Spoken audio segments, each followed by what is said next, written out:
Hello बच्चों, चलिए प्रश्न को समझते हैं। प्रश्न है आपके सामने कि निम्न में से कौन सा यौगिक सरलता से फ्रीडल क्राफ्ट अभिक्रिया नहीं देगा। पहला विकल्प है क्यूमीन, दूसरा विकल्प है जाइलिन, तीसरा विकल्प है नाइट्रोबेंजीन, चौथा विकल्प है टोलुइन।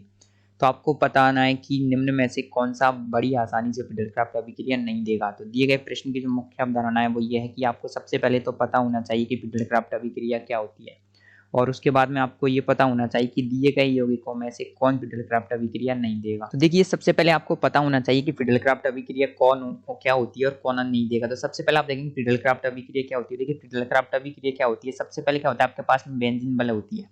बेंजीन वलय की रिएक्शन कराई जाती है CH3Cl के साथ में एल्यूमिनियम क्लोराइड की उपस्थिति में। तो इससे क्या होता है, देखिए यहाँ पर क्या क्या परिस्थिति उत्पन्न होती है, AlCl3 के साथ में इसकी रिएक्शन कराई जाती है। तो यहाँ पर क्या होता है, जो आपके CH3Cl और AlCl3 क्या करते हैं, आपस में रिएक्शन कर लेते हैं और ये बना लेते हैं AlCl4+ और ये बना लेता है यहाँ पर CH3+ आपको प्राप्त हो जाता है।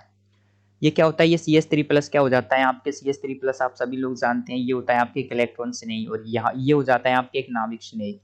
तो आप सभी लोग जानते हैं बेंजीन वलय हो जाती है आपके नाभिक स्नेही, CH3+ हो जाता है इलेक्ट्रॉन स्नेही, ये इसमें आकर के जुड़ जाता है और जुड़ करके यहाँ पर ये बना लेता है आपके, देखिए बेंजीन, बेंजीन के ऊपर जोड़ देते हैं आप CH3 को।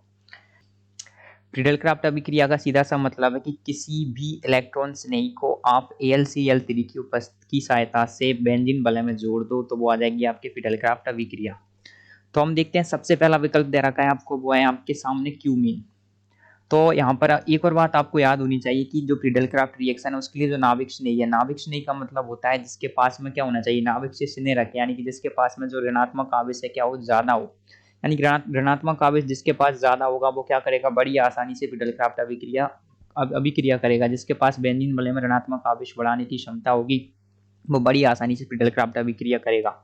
सबसे पहला विकल्प है आपके सामने वो है क्यूमीन। देखिए, क्यूमीन की संरचना क्या होती है, बेंजीन वलय होता है, बेंजीन वलय के ऊपर जो जो सबसे पहला वाला कार्बन होता है उस पर क्या होता है, आपके 3 कार्बन जुड़े होते हैं, एक कार्बन यहाँ पर, एक कार्बन यहाँ पर और एक कार्बन यहाँ पर। तो आप देखेंगे यहाँ पर ये कार्बन क्या करते हैं, ये तीनों की तीनों कार्बन मिलकर के लगाते हैं, इस पर क्या करते हैं, प्लस आई प्रभाव लगाते हैं, यानी कि प्रेरणिक प्रभाव लगाते हैं। इससे क्या हो जाता है, इसमें बेंजीन वलय में इलेक्ट्रॉन्स का जो घनत्व होता है बढ़ जाता है, जिससे इसकी जो नाभिक स्नेही प्रवृत्ति होती है वो भी बढ़ जाती है, जिसकी वजह से क्या होता है, ये क्या कर लेता है, बड़ी आसानी के साथ में जो आपके फ्रीडल क्राफ्ट रिएक्शन यानी कि FCR फ्रीडल क्राफ्ट रिएक्शन बड़ी आसानी के साथ में दर्शा देता है। सेकंड विकल्प दे रखा है वो है आपको जाइलिन। देखिए, सेकंड विकल्प होता है जाइलिन, आप सभी लोग जानते हैं ये होता है बेंजीन, ये होता है आपके टोलुइन और ये होता है आपके जाइलिन। अगर 2 कार्बन लगा देंगे तो ये हो जाएगा जाइलिन। अब जाइलिन में क्या होता है, यहाँ पर आप देखेंगे दो दो मैथिल समूह है। मैथिल समूह क्या करता है, एक तो आपके प्लस आई प्रभाव लगाता है, इसके अलावा ये प्लस H प्रभाव लगाता है। तो ये दोनों क्या करते हैं, बेंजीन वलय के अंदर इलेक्ट्रॉन घनत्व को बढ़ा देंगे। अब बेंजीन वलय में आपके इलेक्ट्रॉन घनत्व बढ़ जाएगा तो इसकी जो नाभिक स्नेही प्रवृत्ति होती है वो ज्यादा बढ़ जाएगी, जिससे ये आसानी के साथ में फ्रीडल क्राफ्ट रिएक्शन दिखा देगा। तो ये भी आपके FCR रिएक्शन दिखा देगा। अब आप देखते हैं तीसरा विकल्प है आपके सामने वो है नाइट्रोबेंजीन। देखिए, नाइट्रोबेंजीन में क्या होता है, मान लीजिए आपके सामने जो नाइट्रोबेंजीन है, नाइट्रोबेंजीन में क्या लगा रहता है, आपके NO2 समूह जुड़ा रहता है। तो NO2 समूह लगाते हैं आपके -M प्रभाव, यानी कि माइनस के मेसोमेरिक प्रभाव। तो इससे क्या होता है, इलेक्ट्रॉन्स को अपनी ओर खींचता है।